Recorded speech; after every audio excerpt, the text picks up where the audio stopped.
You should be drinking water all the time, and you've got your water bottle here, and you should be making sure everything's good. Right. From a performance standpoint, it's been shown that just 2% of dehydration can lead to a 20% decrease in performance, whether you're working out, whether you're in a sport, whatever it may be. That's a huge amount. Teeny little amount of dehydration, massive amount of performance decrease. So you want to avoid that in general, but then having diabetes, it takes on a whole different meaning. And what I mean by that is hydration status can directly impact your blood sugar, your control, how you're feeling, and so many other things. Coach, and I've lived myself with type 1 diabetes for over 20 years, and I am here to share everything that I have learned in both my personal and professional experience so you can live that incredible diabetes life. So get ready and let's dive right into today's episode.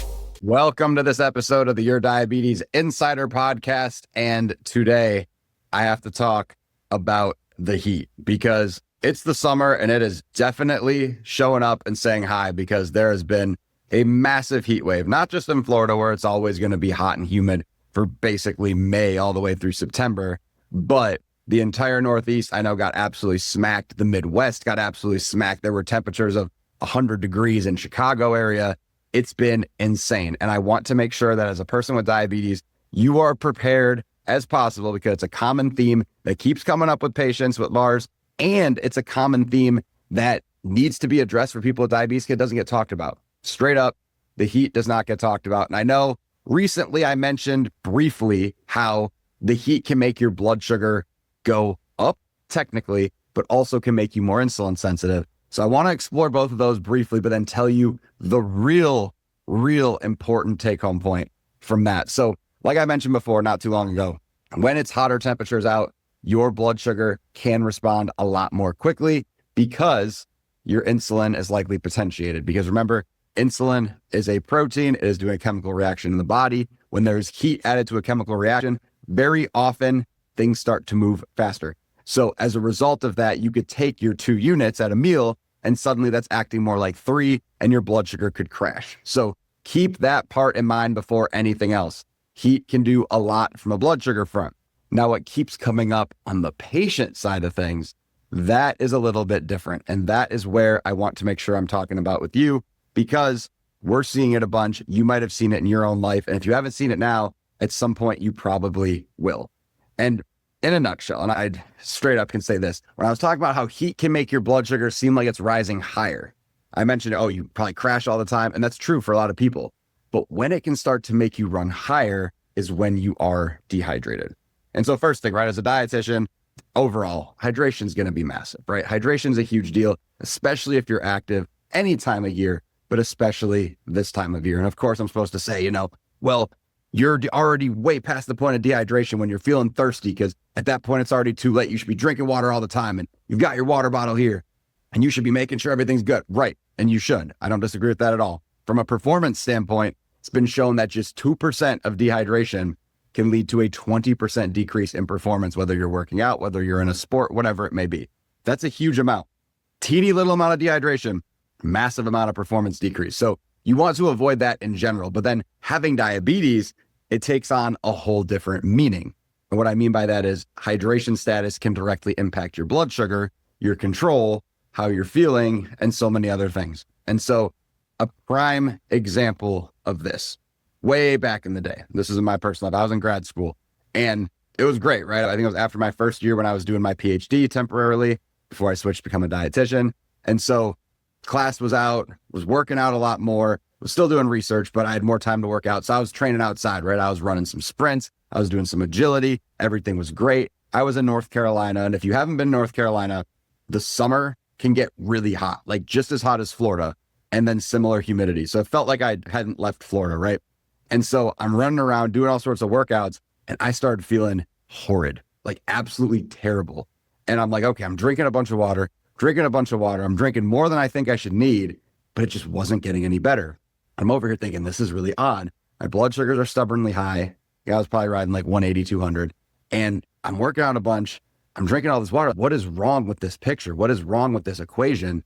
Well, turns out it wasn't just the water. What you have to remember is dehydration is not just water. Water is one part of the equation. I would argue it's probably about half of it. right? There's water, and then there's electrolytes. And so what likely happened to me back then, I actually had gone into student health and they had me diagnosed with, ready for it, heat exhaustion, because I was so dehydrated. And people forget constantly, and you may forget too, electrolytes are a massive deal. And as people with diabetes, I always talk about, potassium's a big deal. You got to watch sodium, you got to watch chloride, you got to watch magnesium, because these things have a direct impact on blood sugar. So when your blood sugar is high, by definition, you are decreasing your potassium, your chloride, potentially magnesium, potentially sodium. And then, of course, tack on the fact that you're sweating.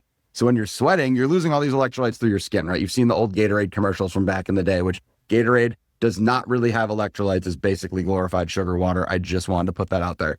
But with something like that, right, you're losing electrolytes through your skin. And then if your blood sugar is high, remember, your body is trying to get rid of the excess glucose once you hit 180 by pulling water and pulling sugar out of your body through the urine. So what ends up happening, right, you're peeing out a little extra glucose, just like you were when you were first diagnosed. And then on top of that, you then are losing water through the skin. You're losing chloride, you're losing potassium, you're losing sodium through the skin. And that can be the bigger issue. You're losing it in two different ways. And so as a result, that gets really depleted. And when your electrolytes get really depleted, a whole lot of things in the body go haywire. And we obviously don't have to go into the super scope and depth, but you've probably seen like one of the first things that happens is you may cramp, right? Your muscle cramps, starts to feel kind of grumpy. Maybe you see it like kind of pulsating a little bit. Your hamstring might cramp and you're like, holy cow, what just happened? It just like tightens up and it feels terrible and it finally has to release maybe your calf, whatever muscle, right? Different muscles can do that when you are dehydrated, which is not a great thing. So that's obviously an indicator of you need more water, but it's typically an indicator of you need more electrolytes. So that's one part of it. But let's say that happens and you drink some water, maybe you don't necessarily replenish the electrolytes. And then you say, okay, this is fine. This is dandy. I'm good. But what then can happen is your blood sugar is running higher. You're peeing extra out. You still sweated a bunch out. And then at that point, you're depleted. Your blood sugar has a propensity to even go higher than it was before because you're lacking these things. And then, God forbid, if your number keeps going high, you can end up potentially on the path to DKA. And that can be super, super scary. And hydration, I absolutely cannot emphasize enough how important hydration is in the grand scheme. Again, all year round, but especially this time of year where it's really easy to get away from you. And I also remember vividly too, this was back in college. It was a crazy day, crazy experience, but I might have talked about this a very long time ago, but I was in a 2v2 sand volleyball tournament and it was great. Like I loved it. Everything was awesome. Well, I expected, if I'm being frank, it was a co-ed thing and my partner and I were like, we're going to do good, but we're not expecting us to win the whole thing. Well, turns out we ended up in the finals, which was great. What was disappointing was we were in the finals and we had played a lot more than we expected. We had sweated a lot more than we expected. And I didn't know the things that I'm telling you right now. And so we're out at this point. I don't have a CGM. CGMs don't exist. My pump's fine, but we're winning. It was a best of 3 for the championship. We won the first game, no problem. Second game, we're up like, I think it was 15-9. Like we were up a good amount. We weren't too far from closing it out. Like we were going to win and we were going to be great. And then at that point, my blood sugar had gone really high because I had no electrolytes in me. And I just completely unraveled. Like we lost that game. We lost the next game. It was super, super disappointing. Like I was absolutely crushed by what happened because we should have won. There was no excuse to have not won that game. And needless to say, as a result of that, I was really dehydrated. And then I had an event that evening. So I went to that event and I hadn't even got to the event. We were on a bus. We were traveling there and every muscle in my body started spasming because I was so dehydrated. And so most of the event, I just kind of sat there. I drank water. There was a lot of food. I, sat there with the food, sat there with the water and was fine. Went to bed, decent blood sugar, fat kicked in, didn't know about fat at the time. And then woke up at 3 or 4 or 5 a.m. It was early in the morning and it was like a Saturday or Sunday. So it was one of those days, you're in school. It doesn't really matter the time, but I felt horrid. My blood sugar was like 260. I'm like, why do I feel so gross? I did the ketone stick and I was so dehydrated that I had large ketones and I was only 260, right? A lot of times you think of large ketones at, 300-400. I was only 260 because I was so dehydrated. And so then I spent the next like 12 hours drinking water, flushing out the ketones. That's how you get rid of ketones, drinking more water, getting some potassium in my body, getting some electrolytes in my body. Thankfully, the people I was with at the time were able to help me get some of the extra stuff, but it was insane and it was terrible. And it was all predicated by the fact that I was not hydrated. And I don't tell you this to scare you, right? I don't tell you this, oh my goodness, bend and do it's going to happen to me. No, you're going to be fine because you have this knowledge and intel now. But that is just to drive home the fact that electrolytes are so important. So what source of electrolytes can you get? Of course, fruits and veggies have a ton of them. Great source of potassium. Definitely don't sleep on those. But there are things out there. Body Armor Light is magnificent. 700 milligrams of potassium per bottle. The larger bottles might have a little bit more. But that's an amazing option for you because that's going to replenish the actual electrolytes that Gatorade should, but never did, right? There's other supplements out there you can get. There's a potassium powder that I use. I think it's called Keto 1000. There's, the little packets, the Pedialyte pouches. There's Element as a pouch. There's different types of pouches that you can use to add into your drinks that will help you, especially this time of year, to replenish. Because like I said, the last thing you want is everything feels amazing. Everything feels awesome. And suddenly, kaboom, you rehydrate with water, but you don't rehydrate with the other half of the equation. And as you saw, blood sugar wise, that's a major thing. And if you've ever seen where you have a high blood sugar, you're like, it's not coming down, it's not coming down. You drink a bunch of water and you're like, a lot of times I've noticed, anecdotally with myself, but also I've seen it with patients where you drink potassium, boom, there it goes because your body was diminished on potassium. Now you can't overdo it either, right? Too much potassium can be very bad. So I'm not emphasizing that, but I'm emphasizing, hey, get in the consistent fruit and veggie intake, right? Get in those extra amounts of sodium and chloride and potassium and magnesium, especially if you're going to have a day where you're super active. If you're outside for 4 hours, yeah, you probably need a lot more than your normal day-to-day where you might be working all day or in school or whatever you might be doing during most of the time inside. You are going to need a lot more than your norm because you are doing something that's a lot more strenuous than your norm. So you're expending a lot more of these electrolytes than you typically would. And I will say sodium tends to not be a problem for most people because it's in so much food. It's in frozen food. It's in canned food. It's in pretty much everything. It's the potassium and the magnesium that tend to be an issue for most people, which is why I try to emphasize it a lot. And we talk about it with our patients all the time, which if you do want better blood sugars and you're like, hey, I'm serious, I need better blood sugars. I really want this year to be my year of my greatest A1C yet, where I'm feeling my best, eating the foods I love, losing weight, getting strong, all the things.